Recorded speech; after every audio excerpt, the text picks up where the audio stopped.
Corporate governance को आप किसी कंपनी का संविधान भी कह सकते हैं, यानी जिस प्रक्रिया और प्रणाली के तहत किसी कंपनी को चलाया जाता है उसे कॉर्पोरेट गवर्नेंस कहते हैं। और इस रिपोर्ट में आरोप है कि अडानी ग्रुप की कंपनियां जिस प्रक्रिया और प्रणाली के तहत चलाई जा रही हैं उसमें बहुत सारी खामियां हैं और असल में ये सारी कंपनियां अंदर से खोखली हो चुकी हैं। इस रिपोर्ट में अडानी ग्रुप पर कुल मिलाकर 6 गंभीर आरोप लगाए हैं जिनके बारे में आपको हम एक एक करके बताएंगे। तो पहले तो ये सुन लीजिए कि आरोप क्या है। पहला आरोप है स्टॉक मैनिपुलेशन का। आम बोलचाल में हम ये बात कहें कि शेयर बाजार में जो शेयर का जो प्राइस है, जो भाव है, उससे छेड़छाड़। और आपने स्टॉक मार्केट के बारे में जरूर सुना होगा।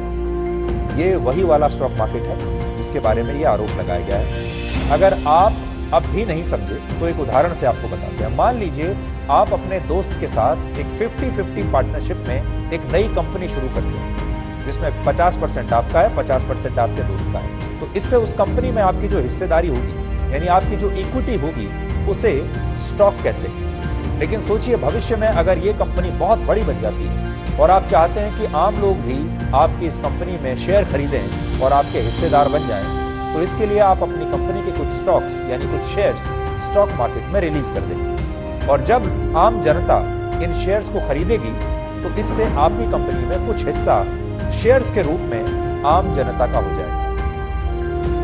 और पूरी दुनिया में स्टॉक मार्केट ऐसे ही चलती है, ये आपके शेयर होल्डर्स हो जाएंगे। हालांकि यहां आप ये सोच रहे होंगे कि जब शेयर बाजार में स्टॉक खरीदना और बेचना इतना सरल है तो इसमें मैनिपुलेशन या हेराफेरी कैसे हो सकती है। तो ये काम भी बड़ा सरल है। मान लीजिए एक कंपनी के एक शेयर की वास्तविक कीमत 10 रुपए है, लेकिन अगर वो बाजार में इससे ज्यादा कीमत पर बिक रहा है, यानी 20 रुपए का बिक रहा है 10 रुपए का शेयर, या 10 रुपए का शेयर 30 या 40 रुपए का बिक रहा है, तो ये शेयर ओवर वैल्यूड माना जाएगा।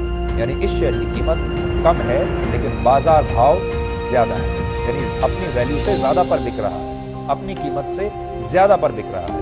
अब कोई भी शेयर ओवर वैल्यूड कब होता है?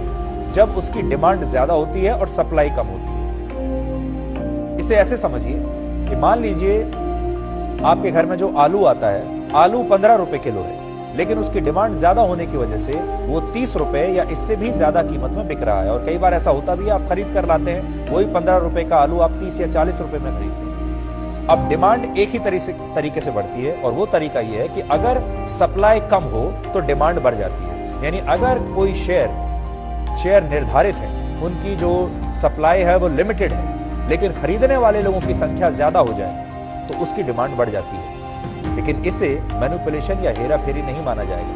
हेराफेरी तब होगी जब इस डिमांड को आर्टिफिशियल तरीके से बढ़ाया जाएगा। कैसे बढ़ाया जाएगा वो भी समझिए। अगर आलू की सप्लाई कम ना हो लेकिन उसकी जमाखोरी कर ली जाए तो इससे आलू की डिमांड बढ़ाई जा सकती है, जो कि नकली डिमांड है क्योंकि उसे लोगों ने स्टॉक करके रख लिया है।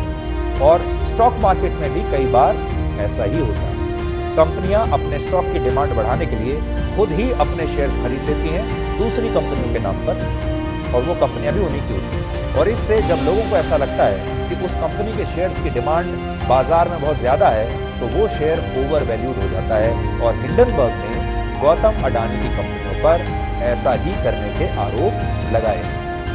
ये रिपोर्ट कहती है कि अडानी ग्रुप की कंपनियों के स्टॉक्स में 218 बिलियन US रुपए में अगर कहें तो 17,80,000 करोड़ रुपए का स्टॉक मैनिपुलेशन हुआ है, जो एक तरीके का कॉर्पोरेट फ्रॉड है।